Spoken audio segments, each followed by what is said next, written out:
ஐயப்பன் 2 மனைவிகளுடன் அருள் செய்யும் கோவில் எங்கு உள்ளது என்று உங்களுக்கு தெரியுமா?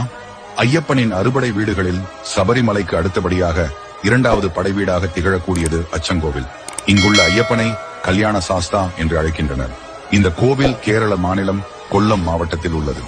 பரசுராமரால் தோற்றுவிக்கப்பட்ட 5 கோவில்களில் அச்சங்கோவில் சாஸ்தா கோவிலும் ஒன்று. இங்குள்ள மூலவர் சாஸ்தா மணிகண்ட முத்தைய சுவாமி என்னும் திருநாமத்துடன் அழைக்கப்படுகிறார். விக்கிரகம் மிக பழமையானது. இங்கு ஐயப்பன் வனராஜனாக அமர்ந்த நிலையில் கையில் அமுதமும் கருப்பனின் காந்தமலை வாளும் ஏந்தி காட்சியளிக்கிறார். இங்குள்ள சாஸ்தா கிரகஸ்த ரூபத்தில் காட்சி தருவதால் இவரின் இருபுறமும் பூர்ணா, புஷ்கல என 2 தேவியர்கள் மலர் தூவிய நிலையில் காட்சி தருகின்றனர். இவரை வழிபட்டால் திருமண தடைகள் நீங்கும் என்பது ஐதீகம்.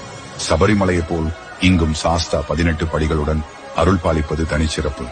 இப்பகுதியில் இருப்பவர்கள் விஷக்கடியால் பாதிக்கப்பட்டால் நேரடியாக அச்சங்கோவிலுக்கு தான் பாதிக்கப்பட்டவரை அழைத்து வருகிறார்கள்.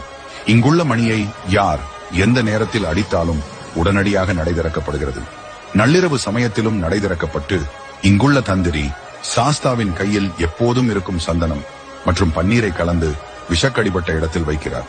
சிறிது நேரத்திலேயே விஷம் முழுவதும் நீங்கி அந்த நபர் பூரணமாக குணமாகும் அதிசயம் இன்றும் அச்சங்கோவிலில் நடந்து வருகிறது. திருமணம், குழந்தை பேரு, நோய்கள் விலக என பக்தர்கள் தங்களின் பிரார்த்தனைகள் நிறைவேற இங்குள்ள சாஸ்தாவை வழிபட்டு செல்கின்றனர். பிரார்த்தனை நிறைவேறியவுடன் விரதம் இருந்து மாலை அணிந்து நேர்த்திக்கடன் செலுத்துகின்றனர். தமிழக முறைப்படி பூஜைகள் நடைபெறும் இக்கோவிலில் மார்கழி முதல் நாள் துவங்கி தொடர்ந்து 10 நாட்கள் மண்டல பூஜை நடைபெறும். இதன் தொடர்ச்சியாக தேரோட்டமும் புஷ்பாபிஷேகமும் நடைபெறும்.